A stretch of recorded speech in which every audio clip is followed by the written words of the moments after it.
The 52nd floor of the Sterling Tower did not smell like a workplace. It smelled like ozone and expensive lemon polish. Elena Sterling sat in the center of the silence. Her wheelchair was a custom model. Carbon fiber, matte black. It cost more than most people made in a year. She spun the wheels slightly. The rubber whispered against the polished marble floor. Outside the floor-to-ceiling glass walls, the New York City skyline was a grid of cold electric light. It was 9 o'clock at night. Elena looked at the reflection in the glass. She saw a woman with sharp cheekbones and a suit that cost $5,000. But she also saw the legs that did not move. They were dead weight. A reminder of the car accident 3 years ago that took her ability to walk and replaced it with a heart made of stone. She looked down at the quarterly revenue report on her tablet. Down 4%. Unacceptable. She swiped the screen with a manicured finger. Someone would have to be fired for this. Efficiency was the only god Elena worshipped now. Pain was weakness, and weakness was death. Suddenly a sound broke the sterile silence. It was faint. A soft, rhythmic thumping. Elena frowned. She hated unauthorized noise. She tapped the joystick on her armrest, and her chair hummed forward. She moved silently down the main corridor. The office was supposed to be empty. The cleaning crew was scheduled for later, but she had ordered the floor cleared of all personnel. She rounded the corner near the break room. There was a cleaning cart parked haphazardly against the wall. A yellow mop bucket sat in the middle of the hallway. Unprofessional Elena felt the irritation rising in her chest. Then she heard it again. A giggle. A child's giggle. It echoed off the glass walls like a violation. Elena rolled forward faster. She entered the conference room. A man was on his knees under the mahogany table. He was wearing a faded blue jumpsuit with the name Mark stitched on the pocket. He was scrubbing a coffee stain out of the carpet, but he was not alone. Sitting on top of the massive conference table was a little girl. She could not have been more than 6 years old. She was wearing a pink coat that was too small for her and swinging her legs back and forth. She was drawing on the back of a Sterling Corp invoice with a crayon. Elena felt a vain throb in her temple. "Excuse me." Her voice was like a whip crack. Mark jumped. He hit his head on the underside of the table. He scrambled out and stood up quickly. He was tall and thin. His face was tired. He had dark circles under his eyes that looked like bruises. He held a scrub brush in one hand. "Oh, Ms. Sterling. I am so sorry. I did not know you were still here." Mark stammered. He looked terrified. Elena did not look at him. She looked at the little girl on the table. "Get that child off my furniture!" Now. Mark rushed to the table and lifted the girl down. The girl hugged his leg and looked at Elena with wide eyes. "I am sorry, Ms. Sterling. My babysitter canceled last minute. I had no choice. I could not leave her alone at the apartment. It is not safe in our neighborhood at night. She has been quiet. She is just coloring." Elena stared at him. She felt nothing but cold anger. This was a place of business, a global conglomerate, not a daycare center for low-level staff. "You are the night janitor, is that correct?" "Yes, Maham. My name is Mark. I have been working here for 6 months. Elena cut him off. "Do you know how much that table cost?" Mark looked at the table. "No, ma'am. $40,000. It is imported mahogany, and you have a child sitting on it with wax crayons." Mark looked down at his boots. She did not make a mess. "I made sure of it. Please, Miss Sterling. I really need this job. I am a single dad. It has been a hard winter. The heating bill alone is—" Elena raised a hand. "Stop. I do not care about your heating bill. I do not care about your babysitter problems. I pay for a service. That service is a clean, professional environment. You have violated the terms of your employment contract. Bringing unauthorized civilians into a secure building is a liability." Mark took a step forward. His hands were shaking. "Please, I will take her to the lobby. She can sit with a security guard. I will finish the floor in half the time. Please, do not do this." Elena looked at the girl. The girl held up the invoice she had been coloring on. "Look, I drew a flower. For you. The girl smiled. A tooth was missing in the front. Elena felt a strange sensation in her stomach. For a second, she remembered being 6 years old. She remembered drawing flowers for her father. But then she remembered looking at the quarterly report, down 4%. Efficiency. She needed to cut costs anyway. The cleaning contract was too expensive. This was an opportunity. She looked back at Mark. Pack your things. Mark blinked. What? You are fired. Effective immediately. Leave your badge at the security desk on your way out. Mark stood frozen. But, Ms. Sterling, I have nowhere else to go. Rent is due in 2 days. Please, just give me a warning. Elena turned her wheelchair around. Her back was to him now. She wanted to show him that he did not exist anymore. You have 5 minutes to vacate the premises. If you are not gone, I will call the police for trespassing. Do not make me do that in front of your daughter. There was a long silence. Elena waited. She heard Mark let out a shaky breath. Come on, Lily. Let us go. But Daddy, I am not done with the flower. We have to go, sweetie. Now. Elena heard the squeak of the little girl's sneakers. She heard the heavy footsteps of the man. She heard the door close. Silence returned to the 52nd floor. Elena took a deep breath. She told herself she did the right thing. She was a leader. Leaders make hard choices. She rolled back to her desk. She picked up the quarterly report again, but her hands were trembling slightly. She ignored it. She had work to do. She worked for another 2 hours. The city outside grew darker. The building was completely empty now. Even the security guard in the lobby would be doing rounds in the basement. Elena was truly alone. At 11:30 at night, she felt the first twinge. It started as a headache, right behind her eyes. A sharp pulsing throb. She rubbed her temples. Just stress, she thought. She reached for her water bottle. Her hand missed. She knocked the bottle over. Water spilled across the glass desk. Elena stared at her hand. It looked pale. Then her heart skipped a beat. And then it started to race. It was not a normal fast heartbeat. It was a jackhammer. Boom, boom, boom. Her chest felt tight. Sweat broke out instantly on her forehead. Cold, clammy sweat. She tried to take a deep breath, but her lungs felt like they were squeezed by a metal band. Her vision blurred. Black spots danced in front of her eyes. She knew what this was. Autonomic dysreflexia. It was a condition common in people with spinal cord injuries. Her body was reacting to a pain stimulus below her injury level. Something was wrong with her legs or her bladder, but she could not feel it. Her blood pressure was skyrocketing. If she did not lower it immediately, she would have a stroke or a heart attack. She needed her emergency medication. It was in her purse. She tried to turn her chair, but her hands were clumsy. Her fingers were stiff and refused to obey her brain. She pushed the joystick too hard. The wheelchair jerked. One wheel hit the leg of the desk. The chair tipped. Elena screamed. But it was a weak, strangling sound. She fell. She hit the marble floor hard. Her wheelchair landed on its side next to her.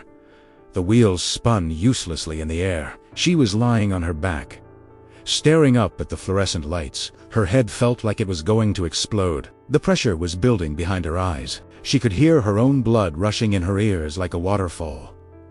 "Help," she whispered. But the room was vast and empty. She tried to crawl. She dragged her paralyzed body an inch, then 2 inches. Her purse was on the desk, 3 feet above her. It might as well have been on the moon. She was alone, trapped in the tower she had built. Dying on the floor, she had just fired the only other person for cleaning. Mark? The name floated into her mind, but Mark was gone.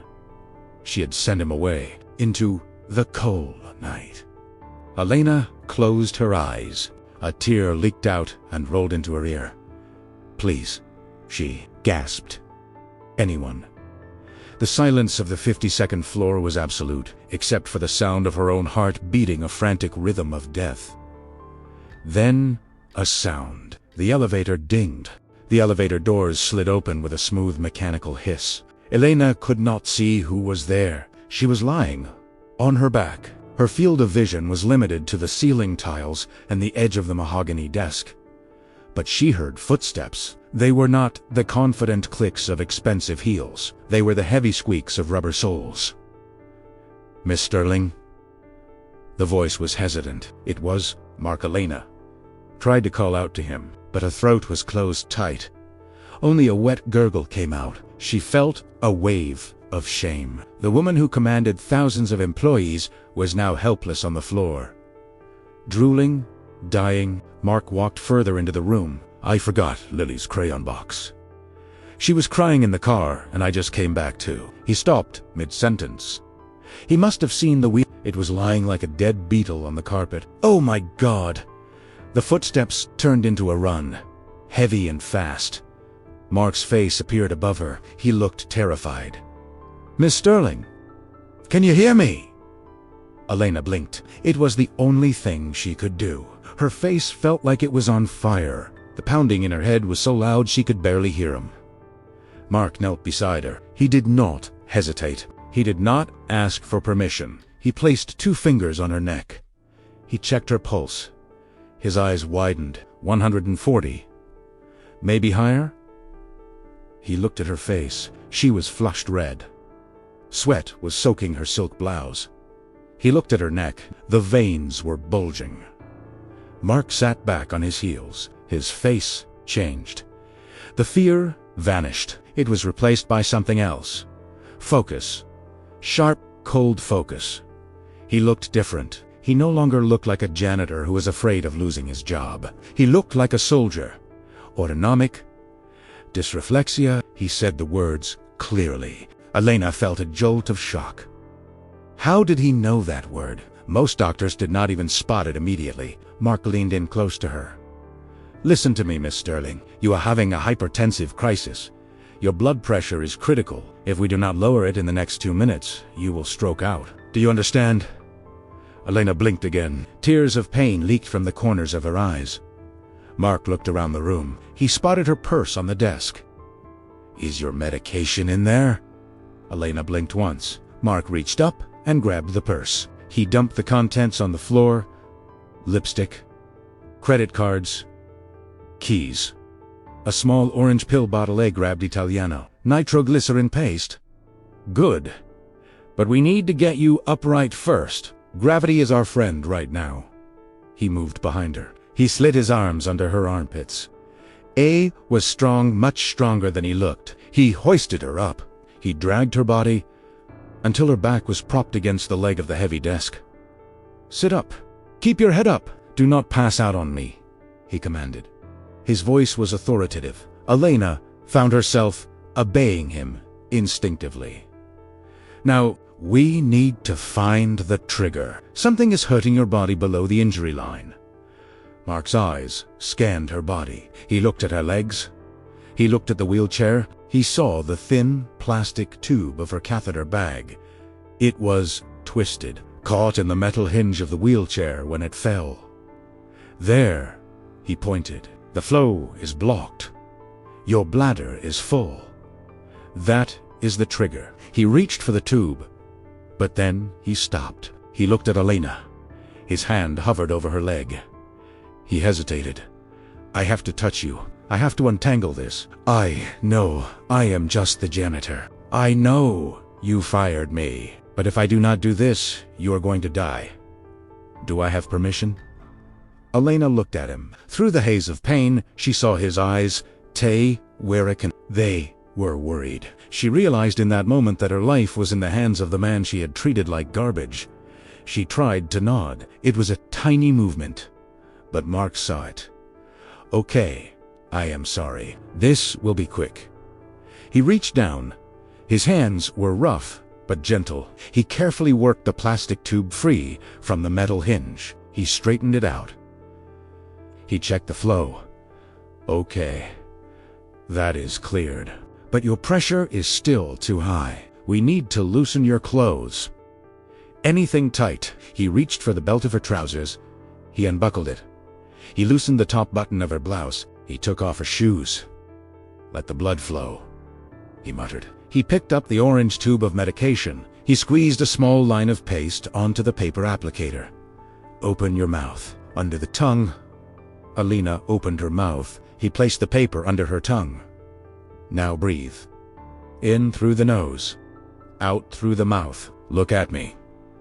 Focus on me. Elena stared at him. The pounding in her head was still there, but the panic was fading. Mark stayed right there. He kept his fingers on her wrist. Counting. Waiting. 1 minute passed. 2 minutes. The jackhammer in her chest began to slow down. The red haze in her vision started to clear.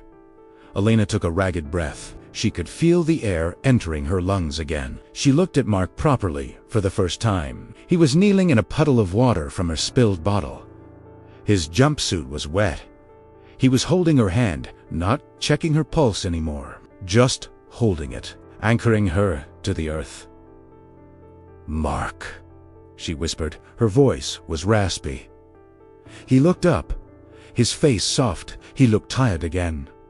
The soldier was gone. The janitor was back. "Yes, ma'am." You saved me." Mark looked down at their hands. He pulled his hand away quickly, like he had been burned. He stood up. He wiped his hands on his jumpsuit. "I just did what anyone would do, Miss Sterling. Are you feeling better? Should I call an ambulance?" Elena shook her head slowly. "No ambulance. I have a private doctor. He is on speed dial." But wait, she tried to sit up straighter. "How did you know? How did you know what to do? You are a janitor." Mark looked at the floor. He picked up Lily's crayon box from under the table. He turned the box over in his hands. "I was not always a janitor, ma'am. 10 years ago, I was a combat medic. 1st Infantry Division. I saw a lot of spinal injuries in the field. I know the signs." Elena stared at him. A war hero. Scrubbing her floors, and she had fired him because his daughter drew a flower. Shame washed over her again, hotter than the fever. "Mark," she said, "please do not go." Mark looked at the door. "I have to get back to Lily. She is in the car. It is cold outside, and I am trespassing. Remember, you gave me 5 minutes." Elena winced. Her own words tasted like poison now. "No, forget that. Please, help me up. Just help me back into my chair." Mark hesitated then and nodded. He walked back to the wheelchair. He set it upright. He locked the brakes. He came back to her. He lifted her again. Effortlessly. He placed her gently in the seat. He adjusted her legs. He made sure her feet were on the footplates. He fixed her blouse. "There. You are safe." He stepped back. "Goodbye, Ms. Sterling." He turned to walk away. "Mark," Elena's voice was stronger this time. "Wait. I have a proposition for you." Mark stopped. He did not turn around. "I do not want my job back, ma'am. I cannot work for someone who hates children. I have my dignity." Elena felt a sting in her eyes. It was not from the pain this time. It was from the truth. "I know," she said. "I do not blame you. But this is not about the cleaning job. I need a personal care assistant. Someone with medical training. Someone who can handle... this." She gestured to her paralyzed body. Mark turned around slowly. He looked at her. He looked at the luxury office. He looked at the cold glass walls. "I am not for sale, Miss Sterling." Elena shook her head. "I am not trying to buy you, Mark. I am trying to apologize. And..." She paused. This was the hardest part. Admitting she needed help. "And I am scared. I am scared to be alone tonight. Please, bring Lily up. Order pizza. Just stay until morning. I will pay you double whatever you were making. And we can discuss a new contract tomorrow." Mark looked at her for a long time. He was searching her face, looking for the lie, looking for the cruelty he had seen earlier, but he only saw a woman in a big empty tower. Trembling. Finally, he sighed.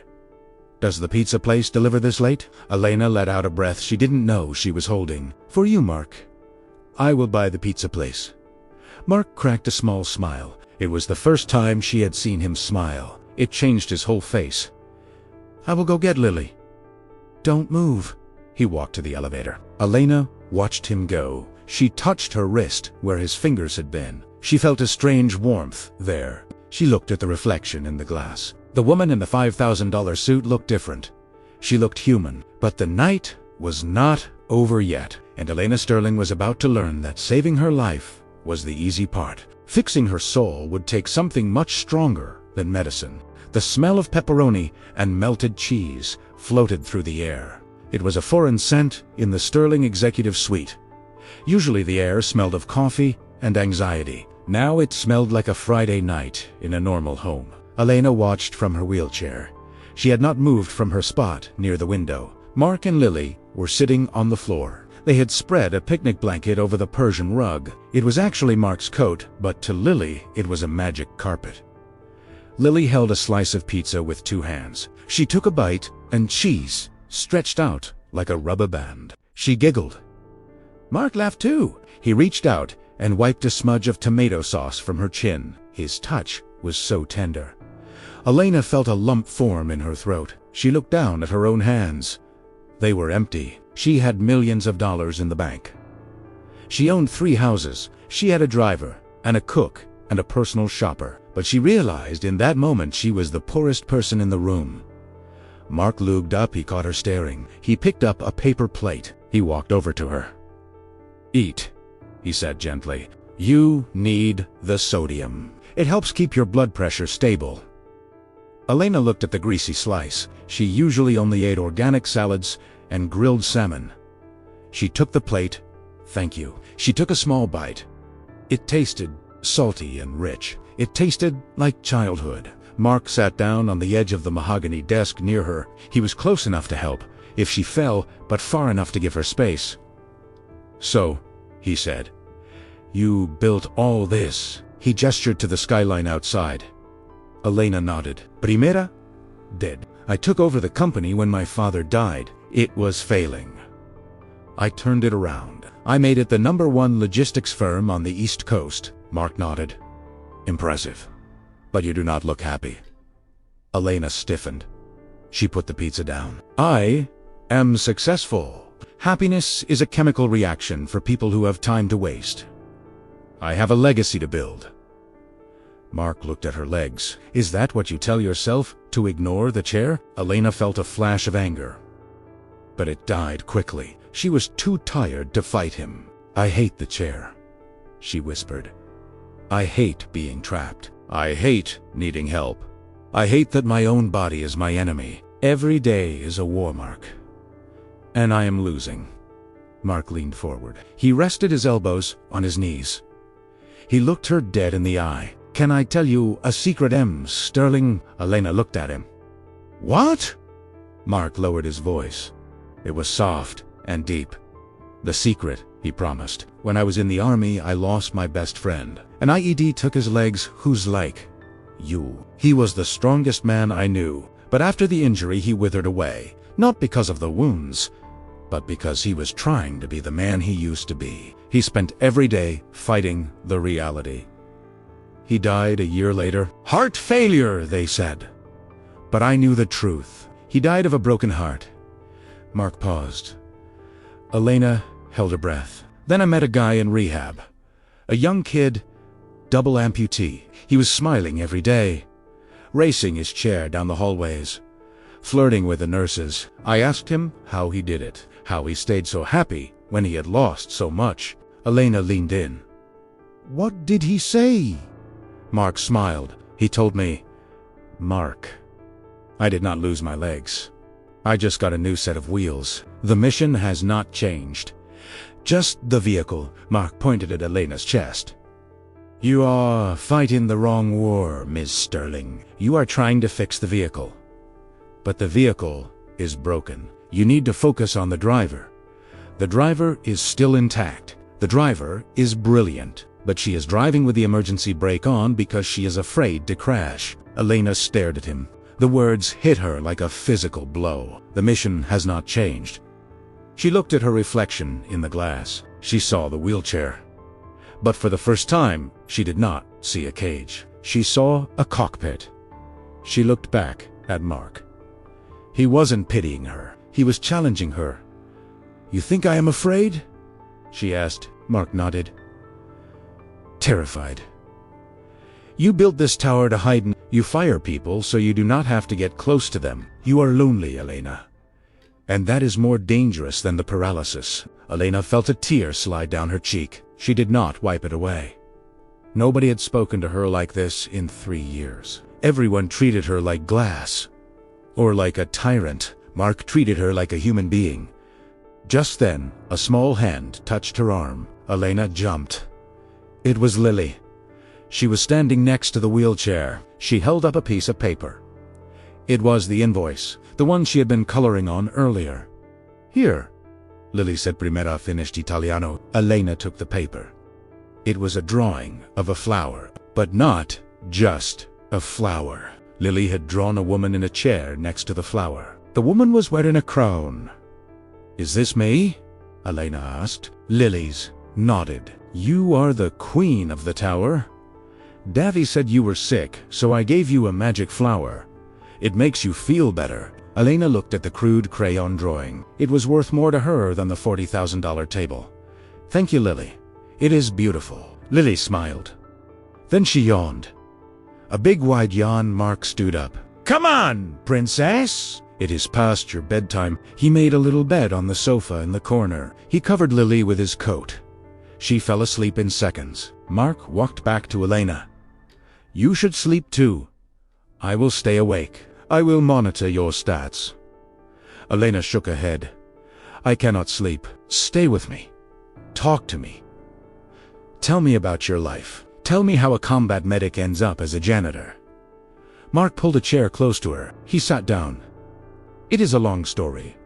"I have time," Elena said, and so they talked. For the first time in years, Elena Sterling did not talk about profit margins or quarterly goals. She talked about her childhood, about her father, about the accident. Mark talked about the war, about coming home, about his wife dying of cancer and the medical bills that bankrupted him, about doing whatever it took to feed Lily, even if it meant scrubbing floors for minimum wage. As the hours passed, the distance between them disappeared. The CEO and the janitor were just a man and a woman, sharing the darkness. Around 4 in the morning, Elena's eyes grew heavy. She fell asleep in her chair. Her hand was resting on the armrest. Mark's hand was resting next to it. Touching. Just barely. The sun began to rise over New York City. Pale gray light filtered through the glass. It illuminated the empty pizza box, the sleeping child, and the 2 adults. It was a peaceful scene, but peace in the corporate world is fragile. At 6:30 in the morning, the elevator dinged. It was not a soft sound. It was loud. Elena woke up with a start. Mark jumped to his feet. The doors slid open. 3 men in gray suits stepped out. They looked angry. The man in the front was tall with silver hair. It was Robert Vance, the chairman of the board, and Elena's biggest rival within the company. He stopped dead in his tracks. He looked at the sleeping child on the sofa. He looked at the pizza box. He looked at Mark in his dirty blue jumpsuit. And then he looked at Elena, disheveled, still in yesterday's clothes. "Well, well, well."